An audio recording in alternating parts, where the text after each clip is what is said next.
Modelling का offer, लड़कियों को मोटी सैलरी का लालच और फिर ऑडिशन के नाम पर गंदा काम। जी हां, नोएडा में ऐसे ही एक रैकेट का खुलासा जांच एजेंसियों ने किया है। ऑनलाइन पोर्नोग्राफी वाले इस रैकेट में रकम के हिसाब से न्यूड कैटेगरी तय होती थी। फ्लैट में ही स्टूडियो बना रखा था और वहीं से प्रसारण के सबूत भी मिले हैं।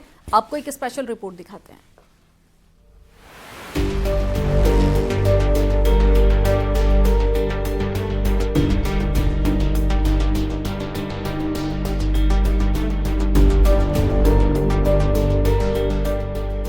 नोएडा में चल रहे बड़े ऑनलाइन पोर्नोग्राफी रैकेट का खुलासा हुआ है।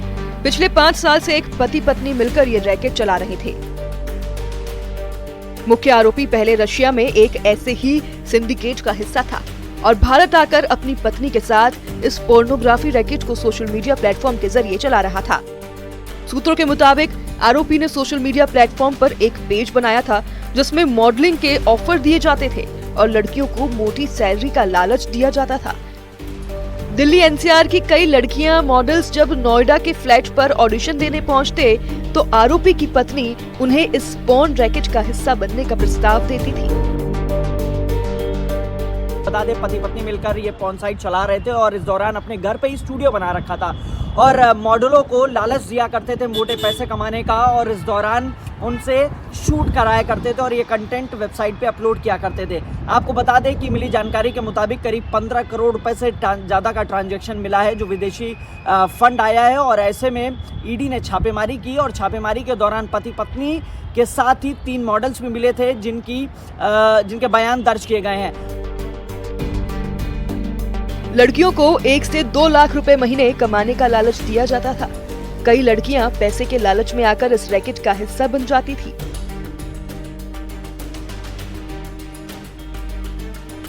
सोशल मीडिया पेज के जरिए लड़कियों को ऑफर,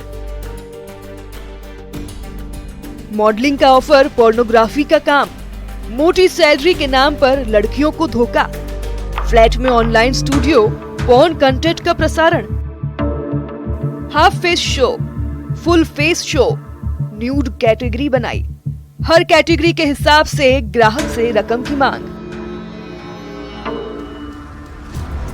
ईडी की टीम ने जब इस फ्लैट पर छापेमारी की तो वहां रैकेट में काम करने वाली 3 मॉडल्स भी मिली जो उस वक्त ऑनलाइन जुड़ी हुई थी।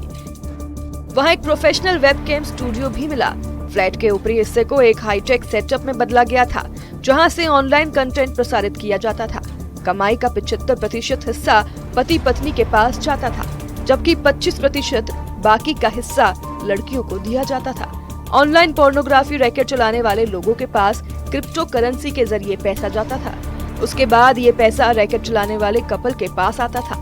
जांच एजेंसियों को शक है कि इस रैकेट के जरिए अब तक लगभग 500 से ज्यादा लड़कियां हायर की जा चुकी हैं। देश भर में इस तरह की ऑनलाइन रैकेट की संख्या लाखों में भी हो सकती है। सोशल मीडिया पर विज्ञापन देकर ये मॉडल्स को बुलाया करते थे और उसके बाद मॉडल्स को मोटे पैसा कमाने का लालच देते थे और पोर्नोग्राफी शूट कराया करते थे। अब इस पूरे प्रकरण में तमाम और खातों को खंगाल रही है ईडी और माना जा रहा है कि एक बड़े नेक्सस का भंडाफोड़ किया जा सकता है। नोएडा में जांच एजेंसी ईडी की छापेमारी में इस रैकेट के खुलासे के बाद अब नोएडा पुलिस की एंट्री होने वाली है। पूरी जानकारी मिलते ही नोएडा पुलिस भी एक्शन की तैयारी कर रही है और रैकेट पर शिकंजा कसने का प्लान है। हिमांशु शुक्ला की रिपोर्ट, न्यूज़ 18 नोएडा।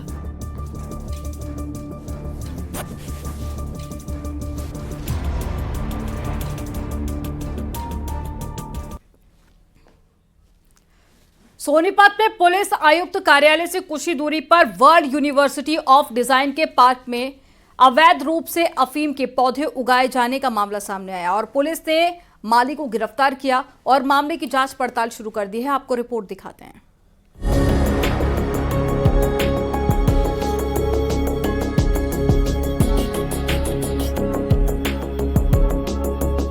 सोनीपत में राजीव गांधी एजुकेशन सिटी राई के वर्ल्ड यूनिवर्सिटी ऑफ डिजाइन के अंदर फूलों के बीच अफीम लगाई जा रही थी। क्राइम यूनिट की टीम ने छापेमारी कर इसका खुलासा किया है। पुलिस ने मौके से माली को गिरफ्तार किया है। विश्वविद्यालय में 400 पौधे उगाए गए थे जिनका वजन लगभग 40 किलो पाया गया।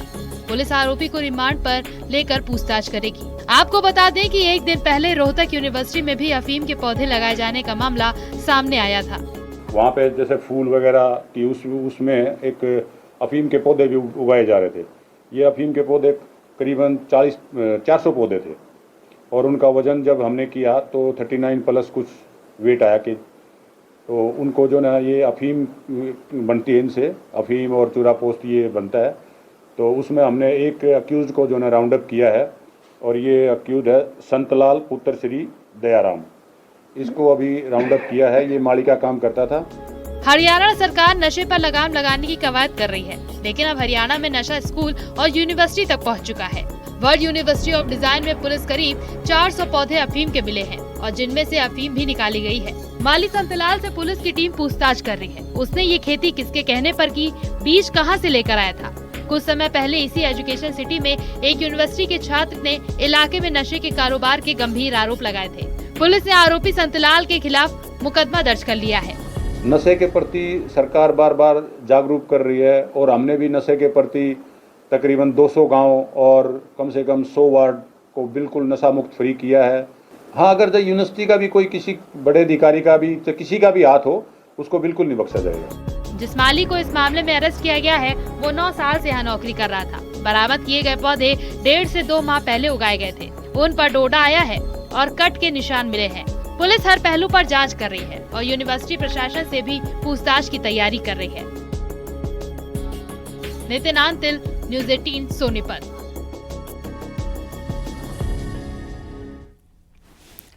चंडीगढ़ के पंजाब यूनिवर्सिटी में चाकूबाजी की घटना में एक छात्र की मौत हो गई। चाकूबाजी का वीडियो सामने आया।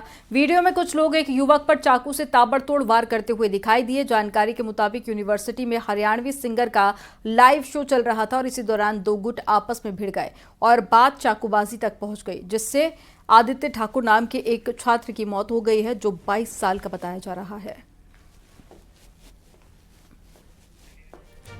तस्वीरें आपको दिखा रहे हैं। हरियाणवी सिंगर के शो में चाकूबाजी की गई, जिसका ये वीडियो सामने आया है और चाकूबाजी में 22 साल के एक स्टूडेंट की मौत हो गई है।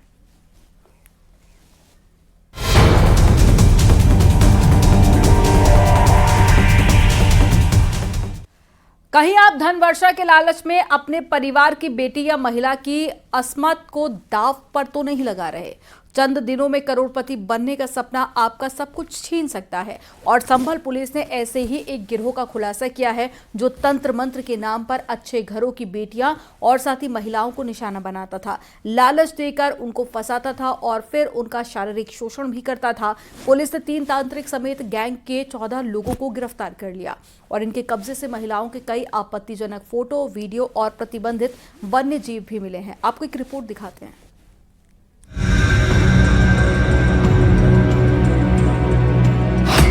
ना ठग थे ना तांत्रिक, ये दरिंदे थे। रूह कांप जाएगी, इरादे इतने गंदे। तंत्र विद्या का जाल, तांत्रिक के भेष में शैतान। पुलिस की गिरफ्त में खड़े ये 14 आरोपी पश्चिम उत्तर प्रदेश में एक ऐसा गिरोह चलाते थे जो तंत्र विद्या के नाम पर जिस्म की मंडी चला रहे थे। मकसद होता था लोगों को ठगना, धन उगाही करना, लड़कियों को हवस का शिकार बनाना और तो और अश्लील वीडियो बनाकर उसका सौदा करना। संबल उत्तर प्रदेश, यहाँ पुलिस ने जिस गैंग का भंडाफोड़ किया वो पिछले 7 से 8 वर्षों से यूपी और आसपास के राज्यों में अपने शिकार ढूंढ रहा था। इनके शिकार कौन थे? मासूम लड़कियां जो अमीर बनने के लिए फंस जाती थी, भोले माता पिता जो अपनी बेटियों को खुद इन हैवानों के हवाले कर देते थे, वो लड़के जो उल्टे पैर जन्मे थे और पैसों के चक्कर में फंस जाते थे।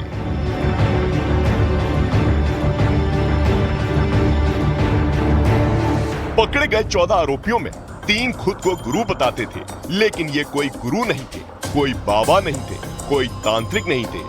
ये थे शुद्ध रूप से ठग, धोखेबाज और दरिंदे जो पैसों के लालच में लोगों को लूटते थे, लड़कियों का शारीरिक शोषण करते थे और तंत्र विद्या के जरिए नोटों की बारिश कराने का झांसा देकर जुर्म को अंजाम देते थे। इसके लिए ठग बकायदा वीडियो बनाकर विज्ञापन भी जारी करते थे। इस तरीके से कुल 3 तांत्रिकों को गिरफ्तार किया गया है, जो कि इस तरीके की आश्रम टाइप का दिखा के माहौल बना के वीडियो एडवर्टाइज करके लोगों को लुभाते थे। उनको गिरफ्तार किया गया है। इनके द्वारा ये बताया गया कि इनके द्वारा शुद्ध रूप से ये ठगी की जाती थी और लोगों को पागल बनाने और स्वयं के शारीरिक शोषण करने का लाभ पाने के लिए इनके द्वारा ये कृत्य किया जाता था।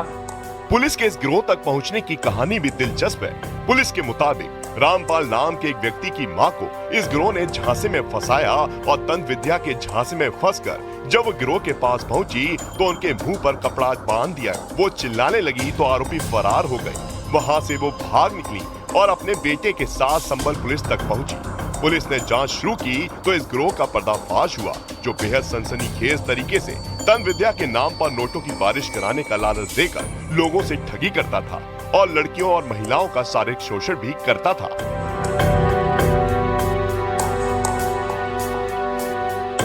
सबसे पहले लोगों को लालच दिया जाता था धन वर्षा का। कहा जाता था कि अगर तुम हमारी विधि से पूजा कराओगे तो घर में नोटों की बारिश होगी। इसके लिए बकायदा एक फॉर्म भरवाया जाता था जिसमें ये जानकारी भरने को कहा जाता था।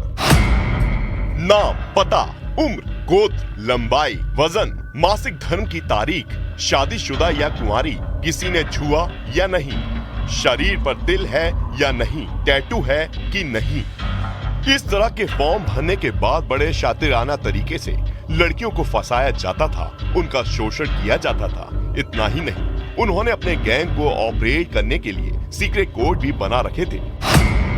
कोड 1 आर्टिकल टीटी मतलब लड़की, 2 मुआ सांप, उल्लू, 20 नाखून वाला कछुआ। कोड 2 मीडिया, गिरोह का सदस्य।